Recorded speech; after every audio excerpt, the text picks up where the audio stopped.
To you who hear, I say, love your enemies. Do good to those who hate you. Bless those who curse you, and pray for those who mistreat you. To the person who strikes you on one cheek, offer the other one as well. From the person who takes your cloak, do not withhold even your tunic. Give to everyone who asks of you, and for the one who takes what is yours, do not demand it back. Do to others as you would have them do to you. For if you love those who love you, what credit is that to you? Even sinners love those who love them. And if you do good to those who do good to you, what credit is that to you? Even sinners do the same. If you lend money to those from whom you expect repayment, what credit is that to you? Even sinners lend to sinners and get back the same amount. But rather, love your enemies and do good to them, and lend expecting nothing back. Then your reward will be great, and you will be children of the Most High. For he himself is kind to the ungrateful and the wicked. Be merciful, just as your Father is merciful. Stop judging, and you will not be judged. Stop condemning, and you will not be condemned.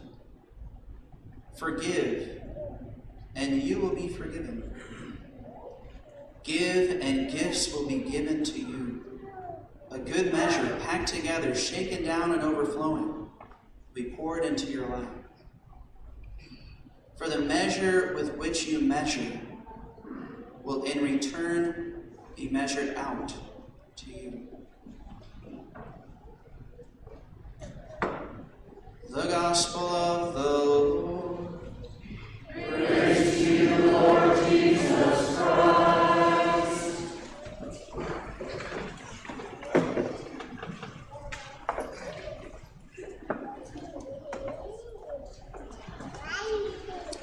So as most of you know, I've been here for a few years now, and the priest who is here before me is Father Shockley. Right? Father Shockley and I, we've been friends for a very long time, really ever since I started the seminary. Right? Father Shockley and I were friends, and so it was a great privilege to be able to come here to Crawfordsville after him. And I remember we were having a lot of communications as I was preparing to come here, and he started doing this thing with all of his text messages.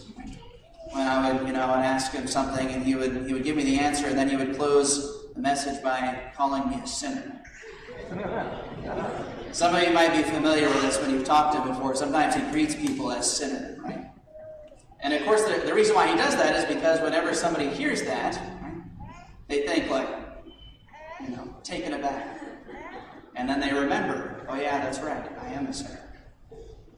And he always reminds people of that. And I always thought it was a really just kind of a clever thing he did. And I think it's actually a beautiful thing that he does that, right? To remind all of us that we're all sinners. Jesus in the gospel today, he says, stop judging, forgive, and you will be forgiven. And sometimes we can forget that, right, as Christians and as Catholics, especially as Catholics, because as Catholics, we have a really strong sense of what's right and what's wrong, don't we? Right? For many of us, when we were brought up in the faith, for example, right, often the way it was talked to us about was in terms of the teachings of the church, right, the moral teachings of the church. And so Catholics are very good at recognizing and standing up for what's right and for what's wrong. But the issue with that sometimes is that sometimes we can get so caught up in what's right and what's wrong that we actually forget that we're still sinners. We're all still in need of God's mercy. Sometimes I'll ask people, about the sacrament of confession or something. People will share things with me. I haven't been to confession in a long time, and they'll say, I don't really feel like I've done anything that bad to confess. It's a problem. Whenever we start to get in that mentality, And I haven't really done anything that bad. I don't need to go to confession and those things. Or forgetting that the whole purpose of why Christ came to earth was to save sinners. And you and I are sinners, even still. And sometimes we can forget that, right? I love Pope Francis. One of my favorite quotes that he has said over the years is he always reminds people, the church is not a museum for the perfect. He says it's a hospital for sinners. Everybody who comes to church is a sinner in need of healing, in need of mercy. And I think sometimes we can forget that, especially here in small towns, right? Sometimes people are often spreading different things about other parishioners, or sometimes parishioners will make a mistake years back, or maybe even back when they were in high school and they still live here in Crawfordsville. People are still remembering and bring that up to them. So we have to be really careful that as a church and as a parish, we don't ever make people think that our church is all about, being the morality police to people. One of the things you hear people say often is they say, I don't want to go to church because the church is just full of hypocrites, right? How many of you guys have ever heard that before? And I think the reason why people think that is because sometimes that it really is what they encounter in the church. They feel like if they come to the church, it's almost sudden like they're under a microscope or something. And anytime they make a mistake or anything that people find out about them, right, everybody's going to know about it. That's something we really need to be careful of. Sometimes we can even do this without even realizing it. Now, I'll give you an example. How many of you have ever been in a group of people and felt like you were under a microscope in some way? I know that I felt that a long way after I joined the seminary. Every time I would go to family gatherings, I always felt like I was under this microscope because, he's the big, the seminarian, right? The guy who's going to be a priest. And I felt like all of my actions were being watched. And it wasn't even that, people were doing it on purpose, right? But it's just sometimes how it can feel. And sometimes the same thing can happen in a parish. Sometimes, for example, there's people who maybe they stop coming to Mass for a while. And people start asking around, does anybody know what's going on with this person? Where has this person been, right? And oftentimes it's people who, they care a lot about the person. And so they just want to know, right? But imagine if you were that person and there was a reason why you weren't coming. Imagine if there was something, in your personal life that you were, embarrassed about or something like that. Or maybe there was something you did in front of people and now you're embarrassed about it because you're afraid if you come back, you're going to be judged. And then imagine if when you come back, you learn that basically, all these parishioners have been talking about it and asking about it. Sometimes we can do it by accident. So the point is just that, what Jesus said is important. When people come to church, they need to feel safe. They're not going to be judged. They're not going to be talked about. And sometimes we can do that by accident. I'm just as guilty as anybody else. I'll be at parish functions and somebody will ask, what's the deal with so-and-so, and we really need to be cautious about talking about those things. Also this weekend, I think a really beautiful thing, we have this gospel about forgiveness and not being judgmental. And we have this really beautiful story from the Old Testament. Right? And it's a story that, maybe not everybody's familiar with. I'm sure everybody's heard of King David, right? The one who killed Goliath, the one who wrote the Psalms, right? So I know a lot of us are familiar with a lot of the stories of David, but we got to hear from this really beautiful story this morning that I imagine that most of us, we're probably not familiar with. But it's one of my very favorite stories in the scriptures. And the reason why is it's because, it explains how we should respond to people when we feel like they treated us unjustly or mistreated. How many of us have been mistreated before? Been treated unjustly? I bet everybody can think of a time just in the last week when that's happened. And that's what the story about David is about this morning. I want to share this story with all of us. You know, the story, it's about David and King Saul. Right? How many have heard of King Saul before? King Saul was the very first king of Israel. And the reason why he became a king is because he developed this great reputation in battle. Right? The Israelites, they were always at war with the Philistines. And the Philistines were always trying to go to war with Israel. And Saul gained this great reputation as a great warrior in battle. And so the people elected him as their king. And he became the first king of Israel.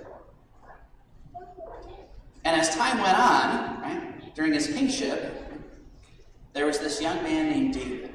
King David. And of course, we all recall the reason why David got famous in the first place is because when Goliath was challenging the army of Israel to battle, challenging King Saul was too afraid. And David stood up and he fought, right? And he killed Goliath. And then he became this soldier in the army, and he started having this great reputation. And people started talking about it. They started saying, you know, Saul has slain his thousands. But David, he's slain his tens of thousands. And so you can imagine how Saul felt about this. You know, what are you guys doing? You know, I'm the king here. Why is everybody focused on David? And David got this reputation, and eventually, unfortunately for Saul, his envy got the best of him. And Saul wanted to kill David. And David actually had to flee, which was really sad for David because David was very close and loyal to King Saul. In fact, Saul's son Jonathan was David's best friend. Imagine that, you know, your best friend's parent trying to kill you. Right? And that's what happened to David. David had to flee. And as we heard this morning, as David was, you know, fleeing from Saul and his army, David had a few loyal soldiers who fled with him, and they became part of his loyal band. And one night, they actually had this, you know, amazing opportunity where they snuck into King Saul's camp at night where he was with all of his soldiers. And sure enough, the people who were supposed to be keeping watch, they'd all fallen asleep. And so David and his men were able to walk right up to King Saul. And Saul was lying with his spear next to him. And David's fellow soldier, Abishai, he said, "Alas, the Lord has delivered Saul into your hands. Let me take that spear and end this man's life." You guys remember what David did? He said, "Far be it from me to lay my hands on the Lord's anointed." And so instead what he did was he took the spear, and he took the water jug, and he and his men left the camp. And in the morning, as Saul and his soldiers were waking up, David was standing on the hilltop far away, just close enough where he could be heard, far away where he was safe. And he called out to King Saul, and he said, "See the mercy I have had on you this day. I have your spear. I have your water jug. I could have ended your life, but I didn't." It's a beautiful story, right? Not only did David not take vengeance on this man, but even in the most merciful ways, he tried to show Saul that he had no malicious intent. He had no desire to take what Saul had. He was still a loyal servant, a loyal soldier. It was a really beautiful story. And I think it's so important. The reason why I love the story so much is because, you know, sometimes as we go through life, it can be, you know, it's one thing not to, you know, judge other people. But it's a whole different thing when we become a victim. When we're the person who's been treated unjustly. When we're the person who's been mistreated, especially when it's somebody who should know better. You know, think about all the times that your spouse has really hurt you. And how do you respond to that? Or think about other people in your life who are in authority over you in some way, right? Think about some of the terrible things that each of us have said about our parents, or said about our teachers, our boss. Sometimes we can be really merciless towards people who have authority over us.